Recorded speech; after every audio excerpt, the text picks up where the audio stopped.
आज 24 सितंबर 2025। ये हमारा ग्राम रोहिणी का ये दड़वा नदी है, जो कि एक समय पूरी तरह से पूरा नदी चांदी जैसे बालू से भरा हुआ रहता था। इसकी जितनी चौड़ाई देख रहे हैं वो आगे तक उधर की चौड़ाई, आगे से इधर की चौड़ाई, इससे कहीं अधिक तक पूरा का पूरा नदी समतल बालू से भरा हुआ रहता था। और बरसात के दिन में पूरी नदी में एक बराबर पानी बहती थी, कभी कमर तक तो कभी छाती तक और कभी घुटनों तक, कभी पैरों तक, जैसे जिस समय की परिस्थिति हुआ करती थी। लेकिन वर्तमान में देखिए परिस्थिति कितनी बदली। ये बालू, सारे बालू को उठाया जाना, ये समझ लीजिए प्रकृति से बहुत बड़ा खिलवाड़ हम लोग करते हैं। प्रकृति से बहुत बड़ा खिलवाड़ हम लोग करते हैं।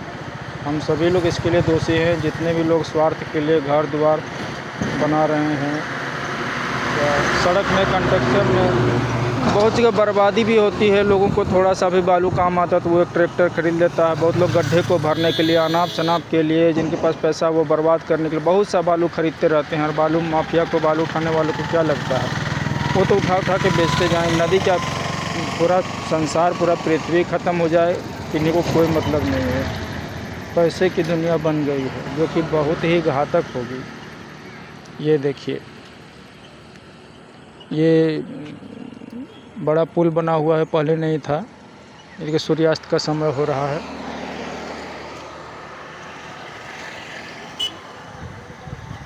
ये सन 2000 में ये छोटा पुल बना था। संभवतः बाबूलाल मरांडी की सरकार थी झारखंड में, झारखंड बना भी था उस समय। संभवतः क्या बाबूलाल मरांडी की ही सरकार थी, झारखंड 2000 में बना भी था। उसी समय ये पुल बना था। तुरंत ही 1-2 साल के अंदर ध्वंस हो गया। एक गुली पथार के समीर अंसारी जी हैं, जो कि जल संरक्षण के लिए तत्पर रहते हैं। हम लोग भी जल संरक्षण के बारे में बहुत ही आशान्वित रहते हैं। जल संरक्षण बहुत आवश्यक है। जितना भी लोग घर वगैरह बना रहे हैं, वो यदि 10 फीट की गहराई करके जो भी अपना मकान कंस्ट्रक्शन वो करते हैं, उसके नीचे पिलर नीचे से दे करके और टंकी बना के यदि वर्षा का जल उसमें सुरक्षित कर लेना, तो सालों भर उनको कोई बीमारी नहीं होगी, बिजली का बिल बचेगा। सिर्फ वर्षा का जल संरक्षण यदि कर दे सरकार, और जितना भी पानी बेचने वाला कंपनी है वो भी यदि वर्षा का जल यदि संरक्षण कर ले, तो वो हेल्थ के लिए भी अच्छा है। पूरी तरह से पवित्र पानी है, साफ़ करने की ज़रूरत नहीं है, बस थोड़ी सी मिनरल मिला देने की ज़रूरत हो सकती है। ये देखिए, ये हमारा दड़वा नदी का कंडीशन। इधर ये जो थोड़ा बहुत जंगल देख रहे हैं, ये पहले ये जंगल नहीं था। ये सब में बालू था, पूरी तरह से बालू था। वहाँ से वहाँ तो उस चौड़ाई से चौड़ाई, देखिए गड्ढा है, खंडहर है, ये नाले जैसा पानी बह रहा है।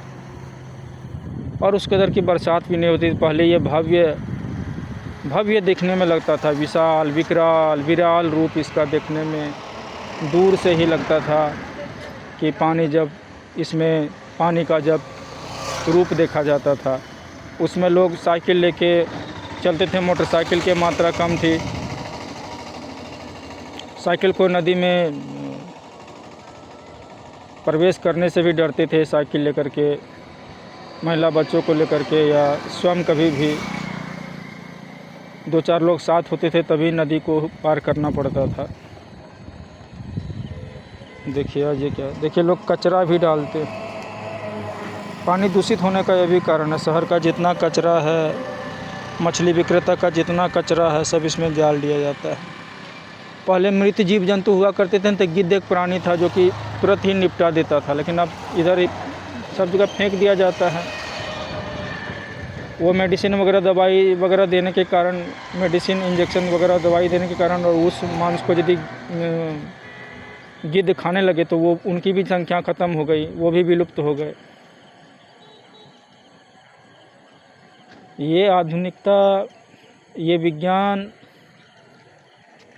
और ये पाश्चात्य संस्कृति सब कुछ बिगाड़ दिया। ये देखिए, ये रांची कहिए, देवघर कहिए, ये हाईवे मार्ग है। इधर से आप देवघर से होते हुए भागलपुर वगैरह जा सकते हैं, और इधर से गिरिडीह होते हुए धनबाद वगैरह, बंगाल, दक्षिण भारत हर जगह जा सकते हैं, उड़ीसा वगैरह सब जगह। ये सूर्यास्त शहरीकरण हो गया है। ये सारे खेत वगैरह में देखिए, पहले फसल हुआ करते थे, धान हरा भरा दिखने, लेकिन अब सब जगह देखिए नन्सले ब्लू बिकने लगे, घर वगैरह बनने लगे। इधर से एक हाईवे निकला हुआ जो कि पहले खेत वगैरह हुआ करता था, तो खेत में ही एक हाईवे बना हुआ है ये बाईपास के लिए। ये सारा इधर का जो भी डेवलपमेंट कहिए, एम्स हो, एयरपोर्ट हो, देवघर एयरपोर्ट, देवघर एम्स। लेकिन सबसे बड़ी चीज़ है, इन सब चीज़ों से भी बड़ी चीज़ है प्रकृति की रक्षा। प्रकृति की रक्षा होगी, और हम वर्षा जल को यदि संरक्षित करके रख लेंगे तो सालों भर बिजली की खपत नहीं होगी, परेशानी नहीं होगी, बार बार मशीन नहीं चलाना होगा, पानी की बर्बादी नहीं होगी, और साफ़ सबसे बढ़िया जल हमारे पास संरक्षित होगा। लेकिन इसके लिए जितना भी पानी बेचने वाली कंपनी है, सरकार को चाहिए कि उनको भी कहे कि इस तरह से वर्षा जल को संरक्षित करें। सरकार को भी इसमें योजनाएं बनानी चाहिए। और जितने भी लोग अपना घर वगैरह बनाते हैं, या जो नहीं भी बना रहे हैं, जिस प्रकार शौचालय का टंकी बनाते हैं, उसी प्रकार का पानी रखने का भी टंकी बनाएं विशाल बड़ा रूप में, और वर्षा का जल छत के द्वारा पाइप के माध्यम से उसमें कनेक्ट कर दें कि वर्षा का जल उसमें संरक्षित हो। सालों भर ये काम आएगा। दाल भात सब्जी जितना भी भोजन है सब बहुत अच्छी तरह से बनेगा, अच्छी तरह से परिपक्व होके बनेगा, और ये पानी पीने में सर्वश्रेष्ठ होगा, पाचन शक्ति को बेहतर करेगा, और कोई भी बीमारी सालों भर नहीं होगा। देखिए, ये देवघर जिला का, ये रोहिणी मौजा तो आगे है, संभवतः इधर एक जनकपुर मौजा है दक्षिण की ओर, और इधर ये उत्तर की ओर। ये तो नहीं कह सकते, और आगे गुली पठार वगैरह है।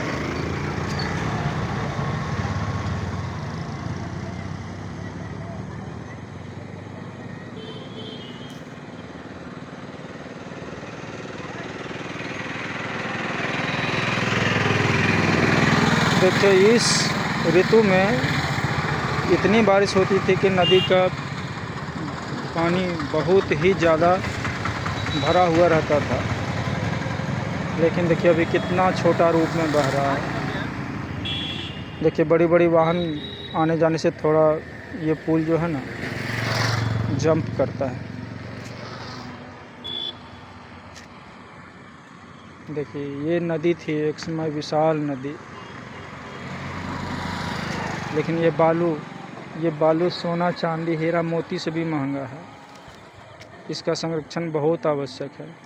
वो सारा बालू उठते उठते देखिए, पहले हम लोग नदी में थोड़ा सा गड्ढा करते थे, अब बहुत ही शुद्ध पवित्र हिमालय का जल निकलता था, उसको पी कर के बहुत ही संतुष्टि हुआ करती थी।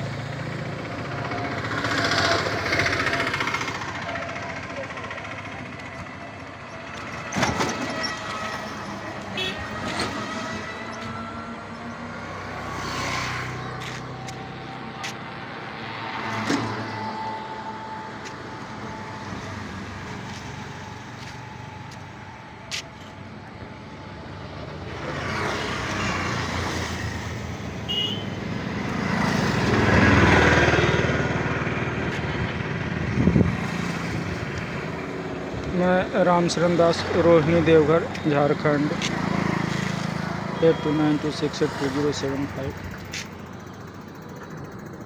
नमस्कार, प्रणाम। प्रकृति की रक्षा कीजिए, जल का संरक्षण कीजिए। वर्षा जल भगवान बहुत देता है, लेकिन हम लोग रख नहीं पाते। वर्षा जल का संरक्षण कीजिए, सब कुछ ठीक हो जाएगा।